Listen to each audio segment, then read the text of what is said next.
Rams. Welcome to another edition of the Women's Basketball Roundup, WNIT edition. So I'm joined by head coach Stephanie Gaitley, of course. First of all, congrats on another postseason berth. How does it feel? It feels great. I mean, it's one of those things where, you know, when you look at that list, it's all, I text my sister, remind me when we were in high school and your name's listed and you're just like waiting to see if you made the team. So it was absolutely exciting, and I'm just really thrilled for this group because they've worked really hard and gone through some obstacles. For sure. Georgetown, it's an interesting opponent.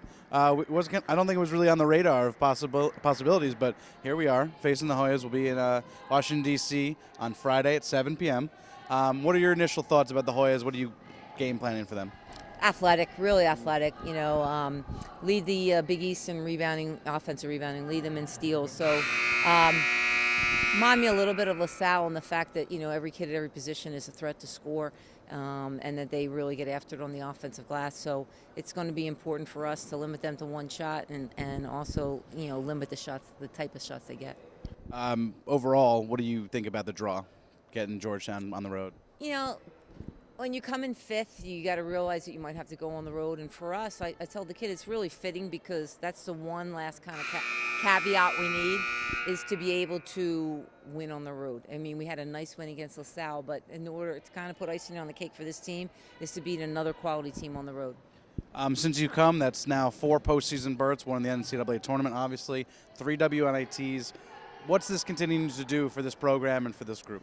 I mean, it's just great, especially coming off of last year where it was just a little bit frustrating and we didn't, I don't think, played to our full potential. I thought we got loud out of that team, considering the obstacles that we went through. For this team, we faced some obstacles along the way. You know, we lost some kids along the way, and I don't feel we missed a beat. I think everybody, stepped up a notch and everybody brought their A game, and that resulted in us being one of a third of the teams still left playing.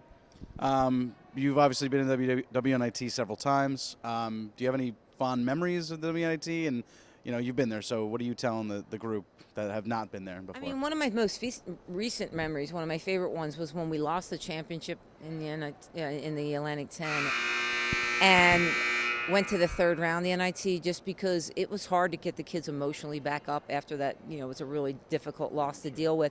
And for those kids to overcome that and then go down to JMU and play a really, really strong JMU team. And so that one obviously sticks in my mind. But I think anytime you get to postseason and you're able to put another banner up, and I just said that to the team, when you're at the point where it's not really going to hit you right now and today, but 20 years from now, when you look back and realize that, when there's that gap of banners from 1994 till when we started, you're going to realize you were part of changing Fordham culture. How are the upperclassmen and underclassmen treating it? Are the upperclassmen pumped? Are they both pumped? But are they also, the upperclassmen have been there before, obviously, and the underclassmen, are they excited, nervous? How are they looking? I think they're excited, because of the fact of last year left a bad taste in our mouth, and this senior class wanted to leave their mark. And I think being postseason and getting over 20 wins, they've certainly made a statement with leaving their mark. And I think for them, it's an important part of the journey. I think, again, the pressure's on Georgetown. They're at home. They have to protect their court. So for us, it's another opportunity to play a quality opponent. Like my mom said, how good are they? I'm like, Mom, at this point, everybody's good. When you get to this point in the season and you're in postseason, everybody's good. So I don't think it necessarily have to be your top A game, but you certainly have to be playing really, really strong. You can't drop off. We can't just go in and walk in and think we can play a 30-minute game and beat a Georgetown.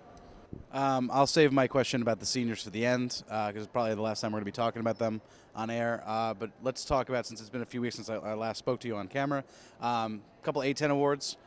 G obviously got rewarded with the second ever first team all-conference nod for this program, Aaron Rooney being the other one.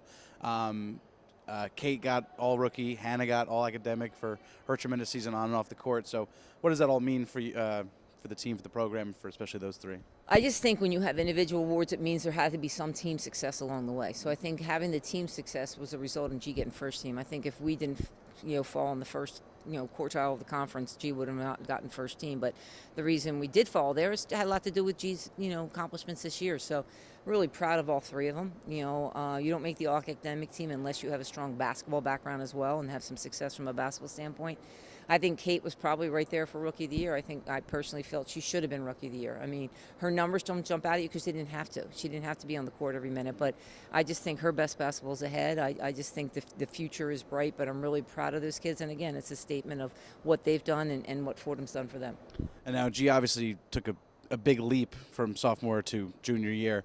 But besides her, who do you see as the one that made the biggest strides this season? I think Lauren and Kate probably have to be right there.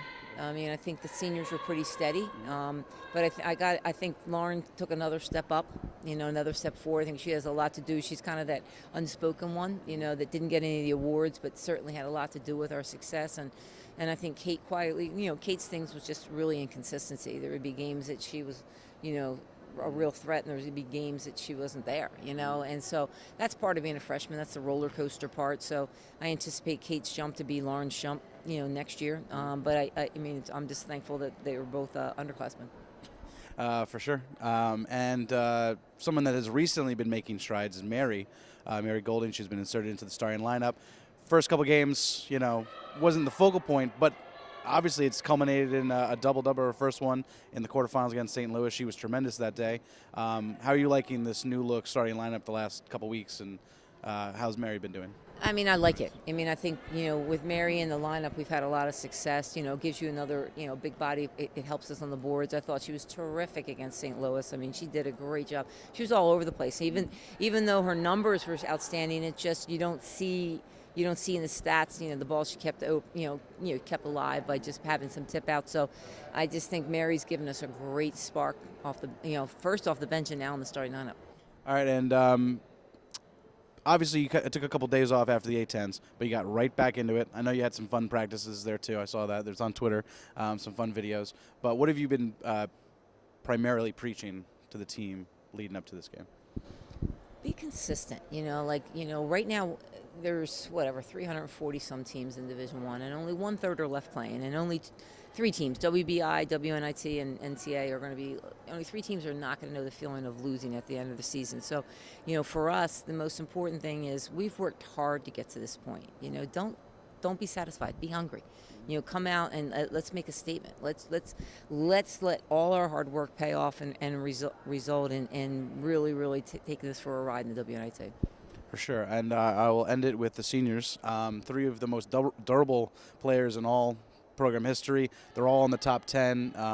Hannah's gonna finish second in starts behind Sam Clark.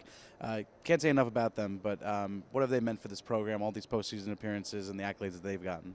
I mean, I think all you got to do is look up in the rafters and realize what they meant to the program. I think that the banners will speak for themselves for this group. I mean, obviously, there was a great article in the New York Times, because it's not really even what they've done in the record books. It's what they've done from an academic standpoint. All 3 going to graduate or have graduated early, and all 3 will be leaving here with their masters, and that's a huge statement. But I also got to tip my hat to their families, because I think they're just a reflection of outstanding parents and outstanding families, and that's the culture that we're trying to build here. And I just think that they did a great job of making their mark and setting the tone and continuing culture. All right. Well, thank you very much for your time. Good luck this Friday. Thank you. Appreciate it, Ryan. All right. Fordham and Georgetown, 7 p.m. in Washington, D.C., McDonough Arena. Come out and support, travel, and watch online if you can't make it. Go Rams! Yep, there you go.